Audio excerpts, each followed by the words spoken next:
world, welcome to 2016. First things first, this is probably going to be a very long video because I have a lot to get through and I actually want to get through all of it instead of limiting myself.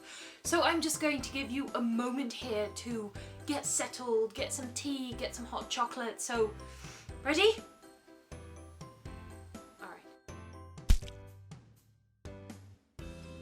So, my dear subscribers, there's a lot more of you now than there were when I filmed my last couple of videos before Christmas. They were all pre-filmed, which is why I haven't said anything about this yet. I have Vanessa from Chbosky to thank because she included me in a very lovely shout out video, which I will link down below. Anyway, welcome everyone. There's a couple of things you should probably know about this channel. I generally upload one video a week on Sundays. Sometimes I do like bonus videos on Wednesdays, sometimes I skip a Sunday, but I try not to. I do wrap-ups and TBRs and reviews and occasional book hauls and, you know, general booktube stuff, but also discussion videos, and sometimes I'll try my hand at other things as well. Then there is this little guy. You may have seen him pop up in a couple of videos already. His name is Sprite. He was given to me by a friend and he was modelled on the little owl in my channel art, custom made.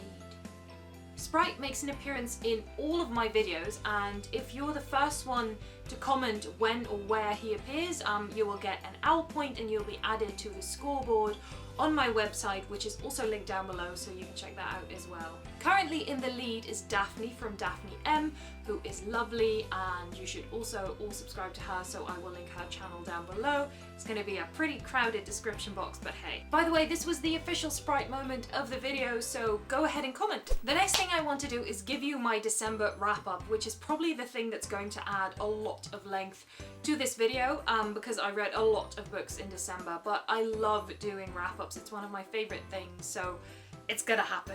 I had a really good reading month in December. Not only did I read a lot of books, I also read a lot of really good books that I'm very happy to have read. I started with About a Boy by Nick Hornby, which is a stripped book that I picked up at my internship at the American Book Center. I started reading it as kind of a filler, not really expecting too much of it, but it really surprised me. It's a lot more, it has a lot more depth than I anticipated. I ended up rating it 3 out of 5 stars on Goodreads, though I probably would have rated it 3.5 if I could have. It's not quite 4 stars, but it's close. Next, I read The Marble Collector by Cecilia Ahern, which is one of the arcs that I brought home from my internship, because tons of books in the bookshop and I can't control myself. It's terrible. Anyway, this book. It's about this woman who suddenly finds her father's marble collection, which she didn't know anything about, has been delivered to the nursing home where her father lives. She wants to find out how it got there and who delivered it, so she kind of takes a trip into her father's past. And the great thing about this story is that the main story arc that I just described takes place in one day, but the rest of the flashbacks and everything span decades. The strongest thing about this entire book, I think, is the depiction of the father's childhood growing up in a poor Irish family. It was a really quick read for me and a really lovely one, and I rated it 4 out of 5 stars. Then I read A Snow Garden and Other Stories by Rachel Joyce, which I have actually reviewed already in the meantime, so I won't go into it that elaborately. But it's a holiday themed short story collection. It has 7 stories and all of them are slightly connected to each other. This one I also rated 4 out of 5 stars on Goodreads. It's a really quick read and definitely something I'd recommend for the holiday period, but also like the rest of the winter, or maybe even, you know, the early spring when it's still cold, or autumn, or whenever. Basically what I'm saying is, even though this is a holiday themed book, it's not like you can only read it around Christmas time. To stick with the short story theme, the next book I picked up is A Wild Swan and Other Stories by Michael Cunningham, which I have also already reviewed. In the meantime, I'm so on top of it. Again, I won't be too elaborate about this one. I'll link the review down below and for A Snow Garden as well. But this turned out to be my favorite read of 2015. It's very easy to get through. It's very well done. The balance between you know, adapting the stories and staying true to the fairy tale core is really good, and everybody should read it. Then I also participated in Jen and Holly's His Dark Materials read along. If you go on Twitter or Instagram and look for the hashtag Jen and Holly HDM, you'll probably find some of my posts as well. I started with Northern Lights on December 9th. I rated it 4 out of 5 stars, but it's actually closer to 3.5. I was a little disappointed to discover that it's not as awesome as I remember it, or at least this reread wasn't for me. It also took me some time to get into the flow of the story because it is quite dense. Then I started the second book, The Subtle Knife, on December 15th. I rated this one 5 out of 5 stars because it was actually a lot more awesome than I remembered it. I also finished it a lot quicker, I really flew through it. It's also thinner. I started the Amber Spyglass on December 17th, and I also really enjoyed this one a lot more than I remembered it, mostly because I understand it a lot better now. I'm also going to do the His Dark Materials book tag soon, so I'll talk more about the books then. To complete the read-along, I also picked up LYRA'S Oxford and Once Upon a Time in the North, which are kind of like companion novellas to the story. Chronologically, Once Upon a Time in the North is the first story, but it was actually written last, I think, which you can tell because the writing is just so good, and you can tell that Pullman knows his characters and his world so well, and you know, their tone of voice, and it's perfect. It's mostly about Lee Scoresby, who is one of my favourite characters, and a little bit about Ulrich Bernison as well, and I loved it and I rated it 5 out of 5 stars. LYRA'S Oxford is about something strange that happens to Lyra about 2 years, I believe, after the end of the Amber Spyglass. It's very interesting and a little bit strange to see a more grown-up Lyra and Pan, because, you know, you've gotten so used to the characters as they are. But they are still the same, it's just you can tell that Will and, you know, everything they've been through has changed them.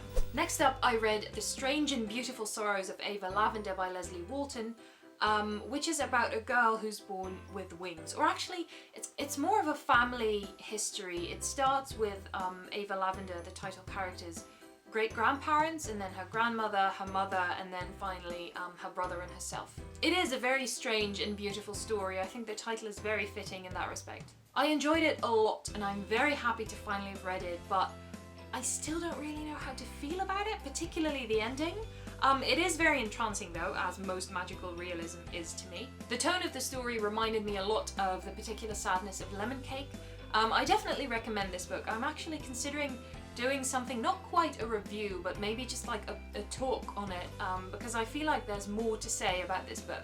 I then read The TORENS van FEBRUARI, which is a Dutch book by Tonke Dragt. It's written in the form of a very chaotic diary of a young man who has lost his memory. He's trying to find out what happened to him, and there are these things he recognises, but also things that throw him off. And it's a little bit frustrating because as a reader, you don't know anything.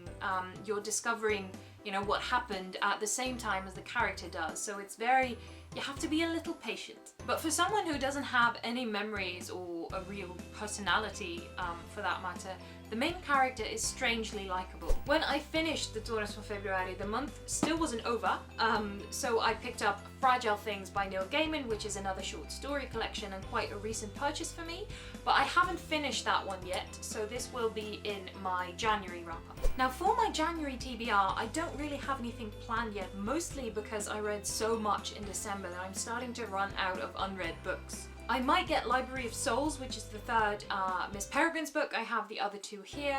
I might also get The Mime Order, which is the sequel to The Bone Season by Samantha Shannon, but I still haven't found an edition that matches my tiny copy, so I might get bigger copies of both. I've also hauled some books that I haven't read yet, such as this one, The Magic Strings of Frankie Presto by Midge Album, or this one, The Thousand Autumns of Jacob de Zoet by David Mitchell. But I'm such a mood reader, and right now I'm not really feeling either of these, so I don't know, in a couple of days that might be different though. So that was the wrap-up and TBR part of this video, and now I would like to do a bit of looking back at 2015 and looking forward at 2016. In 2015 I read 60 books. I think it's pretty impressive if I do say so myself. On the other hand, I've never kept track of how much I read or how much I can read in a year before, so I don't really know anything. Like, I know that it's a lot more than the average person reads in a year, but I don't know if it's a lot more, like if it's above average for me.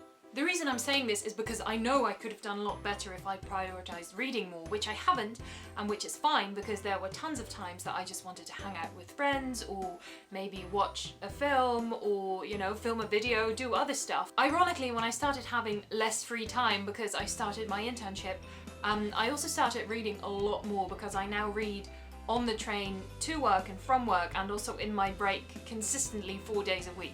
But don't get me wrong, I'm very happy with 60 books, and even though technically I probably could have read more, I wouldn't have because I like to do other things as well. My Goodreads goal of 50 was just a bit of an experiment because, like I said, I've never recorded how much I read in a year before, but now that I have an idea of what I can do, I set my goal to 65 books for 2016. By the way, Goodreads has this new feature where you can see your reading year and it shows you like the average amount of pages that you read per book, I guess, or per month, I don't really know. Anyway, it's really cool. I posted mine on my Facebook page a week ago or something. Link is down below so you can check it out if you want to. Looking ahead, I don't usually keep up very well with upcoming releases, so I don't really know, like I don't have anticipated reads for 2016 necessarily, but there are a couple of series that I started and never finished. So I'm planning to make a separate video about that because it would be too long to go into all of that right now. If you have any recommendations for me, series or otherwise, you can obviously always leave a comment. I'm also planning a buddy read, like loosely planning. We've basically just said, yeah, I'd like to do this. With Aria from Book Geek Movie Freak to read the Lunar Chronicles. As for my resolutions, last year I made kind of a low-key booktube resolutions video, so I'd like to do the same for this year. Here it is. First of all, like I said, I want to read 65 books. I think I can do it, but I might need a bit of motivation from time to time. Second, and maybe this one doesn't really count because it's not really something that's in my control, but I would like to work in a bookshop. I'm currently interning at a bookshop, but I have no guarantee whether I'll be able to stay there, so I don't know, but if this doesn't work out, I'll find something else. That's my resolution. Third, I want to get better at editing.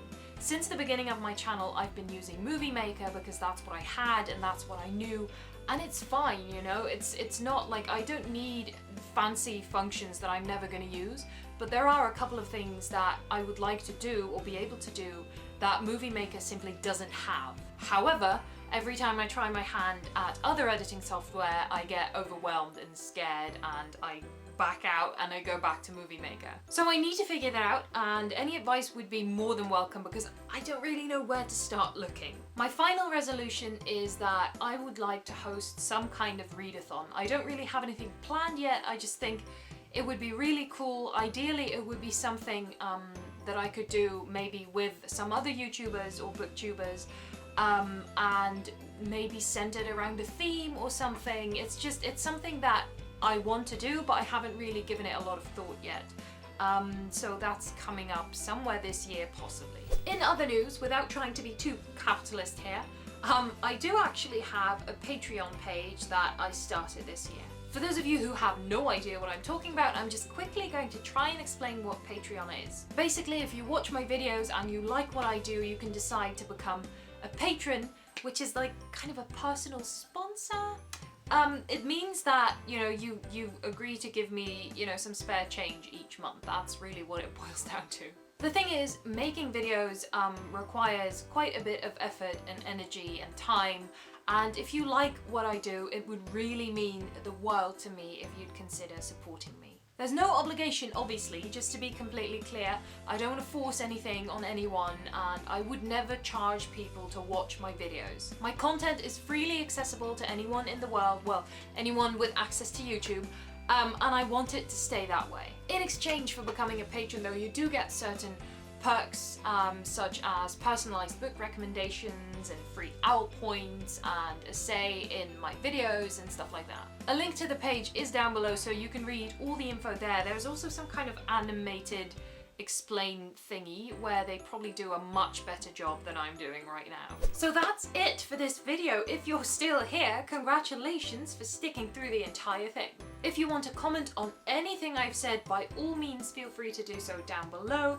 If you want to tell me your resolutions, by all means feel free to do so down below. If you want to tell me your December wrap-up or your January TBR, or if you want to comment on any of the books that I mentioned without spoilers, please go ahead, knock yourself out. I feel like 2016 is going to be a pretty good year for me, so I hope that's true. I hope 2016 is going to be a pretty good year for you as well, and I will see you in my next video. Thank you for watching. I hope you liked it.